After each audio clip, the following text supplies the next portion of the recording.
ஸ்ரீ குருபியோ நமக. பெரிவாச்சரணம். எல்லாருக்கும் நமஸ்காரம்.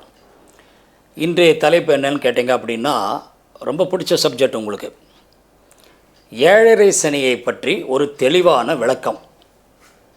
ஏழரை சனி யாருக்கெல்லாம் நன்மை செய்யும்னா, அது முதல்ல நிறையா பேருக்கு சில விஷயங்கள் என்கிட்ட புரியாமல் கேட்குறாங்க. பாவம், அவங்களுக்கு தெரியறதில்ல. இந்த ஏழரை சனி நமக்கு எப்படி வேலை செய்யும் என்று கேட்டிங்க அப்படின்னா, இந்த சில பேருக்கு இந்த இளமையில், அதாவது இந்த 10 வயசு 11 வயசு 12 வயசு 5 வயசு இல்லை பிறக்கும்போது ஏழரை சனியில் தான் பிறப்பாங்க. அவங்களுக்கெல்லாம் ஏழரை நாட்டு சனி வேலை செய்யாது. முதல்ல அதை புரிஞ்சுக்கோங்க.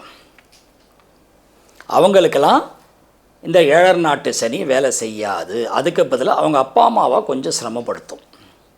ஒரு குழந்தை பிறக்கும்போதே ஏழரை சனியில் பிறந்தால் அவள் தாய் தந்தையை கொஞ்சம் கஷ்டப்படுத்தும். அதே யாருக்கெல்லாம் அதே மாதிரி சனி பகவான் வக்கரமாக இருக்கோ அந்த குடும்பத்தோட தாய் தந்தை அந்த குழந்தை பிறந்தோடனையும் அந்த குடும்பம் கொஞ்சம் சிரமத்தில் இருக்கும். சரியா? அப்போது நிறைய பேர் கேட்குறாங்க, நான் ஜென்ம சனியிலே பிறந்தேன் 5 வயசில் 10 வயசில், அது கணக்கே கிடையாது. ஒருத்தருக்கு மனிதனுக்கு 21 வயசில் தான் கர்மா வேலை செய்ய ஆரம்பிக்கும். நீங்கள் என்ன தசாபுக்தி எடுத்து, அதனால தான் நீங்கள் பாருங்களேன், யாருமே சரி இந்த 20 வயசு வரைக்கும் ஜாலியாக இருப்பாங்க. ஒன்றுமே தெரியாது. 20 வயசு வரைக்கும் ஜாலியாக இருப்பாங்க. அந்த 21 வயசில் தான் அந்த கர்மாவை உங்களுக்கு ஆரம்பிக்கும், கர்மா வேலை செய்கிறதுக்கு. புரியுதுங்களா? அப்போது ஒருத்தருக்கு அந்த கர்மா, அதே மாதிரி அந்த 21 வயசில் 22 வயசில் ஒருத்தருக்கு ஏழரை நாட்டு சனி தான் நல்லது. ஏன்னு கேட்டிங்கன்னா, அந்த 20-21 வயசில் நமக்கு உடம்பில் தெம்பு இருக்கும், அனுபவிக்கக்கூடிய பக்குவம் இருக்கும். ரெண்டாவது, அந்த 21-22 வயசில் மெயினாக உங்களுக்கு மேரேஜ் ஆகிருக்காது, பேரண்ட்ஸு சப்போர்ட் இருக்கும். சரிங்களா? அந்த இளமையில் வர ஏழரை நாட்டு சனி நல்லது. நல்லா புரிஞ்சுக்கோங்க. அப்போது யாரோட ஃபேமிலியிலலாம் ஏழரை சனி இந்த 5 வயசில் 4 வயசில் 3 வயசில் இந்த மாதிரி வருதோ அவங்களுக்கு ஏழரை நாட்டு சனி ஃபஸ்ட்டு சுற்று 2வது சுற்றுன்னு சொல்லுவாங்க இல்லையா? இப்போ ஒருத்தருக்கு 5 வயசில் ஏழரை நாட்டு சனி வருது அப்படின்னா அது முதல் சுற்றே கிடையாது, அது ஏழரை நாட்டு சனியே கிடையாது. ஏழரை நாட்டு சனி அந்த குழந்தை பிறக்கும்போது ஒரு ஏழரை நாட்டு சனி வந்ததா அவங்க தாய் தந்தையோடுக்கு தான் கொஞ்சம் டிஸ்டர்ப் பண்ணுமே தவிர இவங்களை பொறுத்த வரைக்கும் அந்த ஏழரை நாட்டு சனி கணக்கு கிடையாது. அப்போ மறுபடியும் திரும்ப போகிற 5 வயசில் ஒருத்தருக்கு ஏழரை நாட்டு சனி முடிஞ்சு போச்சு அப்படின்னா திரும்ப எத்தனை வரும்? 35 வயசில் 36 வயசில் வரும். அதுதான் முதல் சுற்று. இன்றைக்கி நான் உங்களுக்கு தெளிவுபடுத்துகிறேன். அதுதான் முதல் சுற்று. அப்போ முதல் சுற்றுன்னும் போது நீங்கள் பாருங்களா, 12, 1, 2, 3 வரும்போது வருதில்ல, 12ஆவத்தில் வரும்போது விரயத்தை கொடுக்கும். விரயம்னா உங்களுக்கு சுப விரயமாக நம்ம தான் ஆக்கிக்கணும். இன்னொன்று சொல்கிறேன் உங்களுக்கு, இந்த விரயஸ்தானம்னு சொல்லும்போது யாருக்கெல்லாம் ஏழரை நாட்டு சனி விரயமாக இருக்கோ அவங்களுக்கு நான் ஒரு டிப்ஸு தரேன்.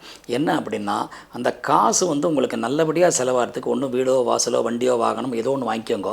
அதே மாதிரி மாதம் கோவிலுக்கு அபிஷேக சாமான்கள் வாங்கி கொடுங்க. வாங்கி கொடுத்தீங்கன்னா விரயங்கள் கம்மியாகும். அது மெயினாக பிரதோஷத்துக்கு அபிஷேக சாமான்கள் வாங்கி கொடுத்தீங்கன்னா மாதத்தில் 2 பிரதோஷம் வரும், அதுக்கு வாங்கி கொடுங்க. அதேமாதிரி உங்கள் கையால் அன்னதானம் பண்ணுங்க. அன்னதானம்னா உடனே நீங்கள் நினைக்க வேண்டாம், நான் எங்கே போவேன் சார் அன்னதானம் வேண்டாம், 4 இட்லி வாங்கி கொடுக்க மாட்டீங்க? ஒரு 4 இட்லி காலையில். அது மெயினாக நீங்கள் வாங்கி கொடுக்குறது இந்த குப்பை வண்டியை தள்ளிட்டு வரவங்க, ரோட்டில் தார் போடுறவங்க, இந்த மாதிரி ரொம்ப கஷ்டப்பட்டு பில்டிங்கில் கல் தூக்கி மண் தூக்கி வேலை செய்கிறவங்களுக்கு அந்த 4 இட்லி வாங்கி கொடுத்தீங்கன்னா சூப்பராக இருக்கும். நான் இன்றைக்கி சொல்கிறேன் உங்களுக்கு. புரியுதுங்களா? அந்த மாதிரி நீங்கள் பண்ணிங்கன்னா ஏழரை நாட்டு சனி ஒன்றுமே பண்ணாது. அப்போது ஏழரை நாட்டு சனி யாருக்கெல்லாம் வேலை செய்யும்? 21 வயசுக்கு மேலே யாருக்கு வருதோ அந்த ஏழரை நாட்டு சனி தான் உண்மையில் வேலை செய்யும். அப்போ தான் கர்மா ஆரம்பம்.